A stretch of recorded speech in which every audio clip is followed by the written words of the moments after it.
भाजपाचे माजी जिल्हाध्यक्ष शंकरराव वाघमारे यांच्या अथक प्रयत्नानंतर जिल्हा नियोजन फंडातून मंजूर असलेल्या सौंदणे तालुका मोहोळ येथील दत्त मंदिर ते तीनमोरी पालखी मार्ग या सिमेंट कॉन्क्रीट कामाचे भूमिपूजन भाजपाचे जिल्हाध्यक्ष शशिकांत चव्हाण यांच्या उपस्थितीत आज संपन्न झाले।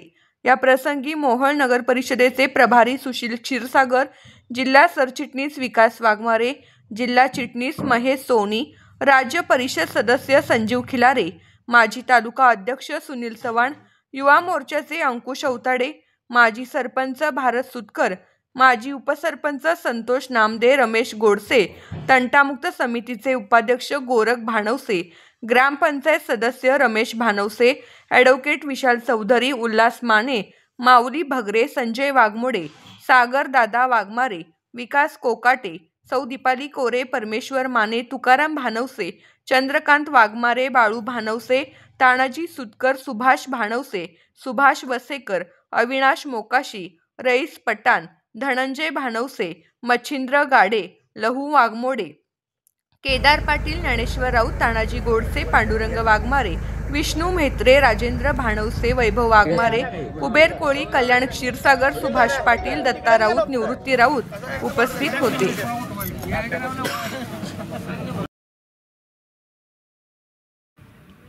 झेडपीचं इलेक्शनचं जे चालू झालं त्याबद्दल काय सांगाल?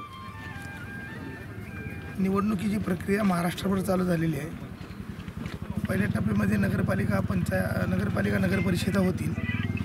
4 ते 5 दिवसामध्ये झेडपीची पण आचारसंहिता लागू शकते। परंतु या महाराष्ट्रामध्ये देवेंद्रजीच्या मार्गदर्शनाखाली हा महाराष्ट्र विकासाच्या दृष्टीनं सुसाट चालू आहे। या अगोदरच्या काळामध्ये सुद्धा या केंद्रीय आणि राज्यातल्या सरकारनं, डबल इंजिन सरकारनं आपल्याला प्रचंड असा निधी या मोहोळला पण दिलेला आहे। एक 10 किलोमीटरचा जर अंतर बघितला, प्रत्येक 10 किलोमीटरला चांगले कॉन्क्रीट रस्ते तुम्हाला दिसून येतील। एकेकाळी बैलगाडीसुद्धा जात नव्हती, एकेकाळी 4 व्हीलर तर लांबलाच विषय, पण आज एवढे सुसाट रस्ते दिलेले आहेत जे मुंबई, पुण्यासारख्या मेट्रोपॉलिटन सिटीमध्ये आपल्याला बघायला मिळत होते, त्यात आपल्याला ग्रामीण भागाला बघायला मिळत आहे। हा जो आता जो उद्घाटन केलेला रस्ता आहे, छोटा रस्ता आहे, पण हा पालखी मार्ग आहे। धार्मिक भावना असलेली काही मंडळी आहे, त्यांची फार मोठी इच्छा होती आणि ती इच्छा पूर्ण करण्यासाठी आमचे नेते या ठिकाणचे शंकर वाघमारे साहेब यांच्या माध्यमातून या रस्त्याला त्यांच्या स्पेशल कोट्यातून निधी देण्यात आला आहे आणि तो रस्ताही आज या ठिकाणी आपल्याला सुरू होतानाच दिसतो आहे। खरं तर महाराष्ट्रात सत्ता आहे, केंद्रात सत्ता आहे, डबल इंजिन आहे। आता तिसरं इंजिन जोडायचं या सर्व गावकऱ्यांचं, या विभागातल्या लोकांचं काम आहे। तिसरं इंजिन म्हणजे काय? जिल्हा परिषद, पंचायत समिती ही सत्तास्थानं या आपल्या भारतीय जनता पार्टीच्या ताब्यात असणं गरजेचं आहे। या विभागाचे आमचे प्रमुख शंकर वाघमारे माजी जिल्हाध्यक्ष आहेत, हे या माध्यमातून चाचपणी करत आहेत। या विभागाचा आमचा चांगल्या प्रकारचा विकास झाला पाहिजे। माझ्या सर्वसामान्य नागरिकांना रोज ज्या गोष्टी आहेत, रस्त्याच्या गोष्टी असतील, पाण्याच्या गोष्टी असतील, विजेच्या गोष्टी असतील, शेतकऱ्यांचे अनेक प्रश्न असतील, या सर्व गोष्टींचा सगळ्यात मोठा विधानसभा जसं आपलं केंद्रीय मंत्रालय आहे या ठिकाणी, तसंच सोलापूरचं मंत्रालय म्हणून आपण जिल्हा परिषदेला बघितलं जातं। या ठिकाणी आपल्या विभागातले प्रश्न मांडण्यासाठी खंबीर नेता गेला पाहिजे, म्हणून शंकर वाघमारेच्या माध्यमातून सुद्धा या ठिकाणी काही प्रयत्न होत आहेत। मी या तुमच्या माध्यमातून सर्व मंडळींना विनंती करतो की केवळ आणि केवळ भारतीय जनता पार्टीच या सर्व मंडळींना न्याय देऊ शकते।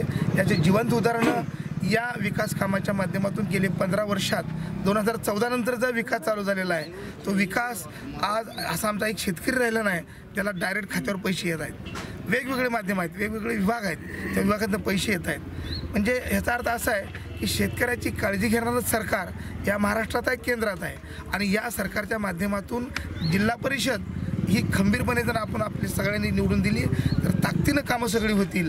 त्या तुमच्या माध्यमातून सगळ्या मंडळींना विनंती करतो की येणाऱ्या निवडणुका पंचायत समिती, जिल्हा परिषद असतील, तुम्ही सर्वांनी भारतीय जनता पार्टीच्या मागे उभं राहावं अशी विनंती या माध्यमातून करतो। मोहोळचे माजी आमदार राजन पाटील यांनीही भाजपमध्ये प्रवेश केला, त्याबद्दल काय सांगा?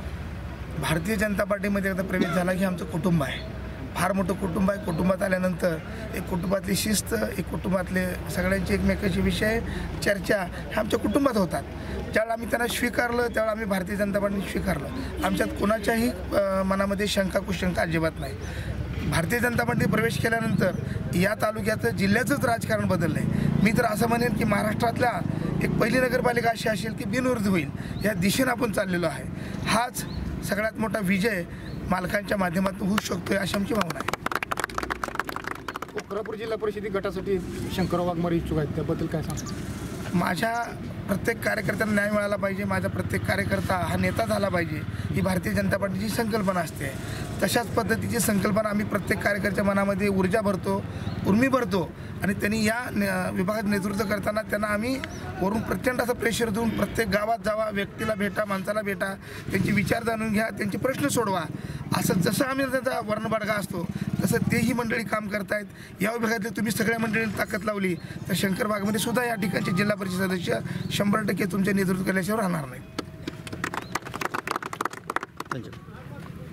विकास कामाचं उद्घाटन आज आपल्या सौंदन गावामध्ये झालं, काय सांगाल तुम्ही, काय वाटतं आपल्याला? ग्रामीण भागामध्ये विकासाच्या दृष्टीनं अनेक प्रश्न सातत्यानं आपण सर्वजण बघतो, पण ज्या ज्या वेळेला संधी मिळते, ज्या ज्या वेळेला काय करायचं आपल्याला योगदान प्राप्त होतं, त्या वेळेला त्या ठिकाणी काहीतरी चांगलं काम उभं करण्याचा प्रामाणिक प्रयत्न करतो आणि जे मिळालेलं काम आहे ते क्वालिटीचं काम झालं पाहिजे अशा प्रकारचा प्रयत्न आपला असतो.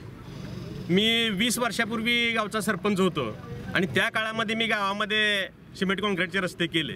तुम्ही आत्ताही जाऊन बघू शकता, त्याचा साधा एक खाडासुद्धा निघणार नाही आहे.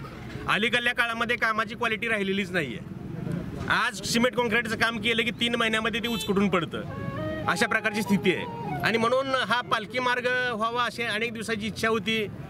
पलीकडे कॅनलला क्रॉस करून पालखी थांबत असते, तिथेही अनेक दिवस पालखीला थांबायला जागा नव्हती, सगळी स्वच्छता त्या ठिकाणी नसायची. तर तिथेही एक कट्टा आपण त्या काळामध्ये बांधलेला आहे, आजही तो सुस्थितीमध्ये तो कट्टा आहे. आणि हा पालखी मार्ग व्हावा सिमेंट कॉन्क्रीट अशी अनेकाची इच्छा होती, तर ती आज पूर्णत्वास येते. आमच्या प्रयत्नाला यश आलेलं आहे आणि त्यामध्ये आज हा रस्त्याचा शुभारंभ होतो.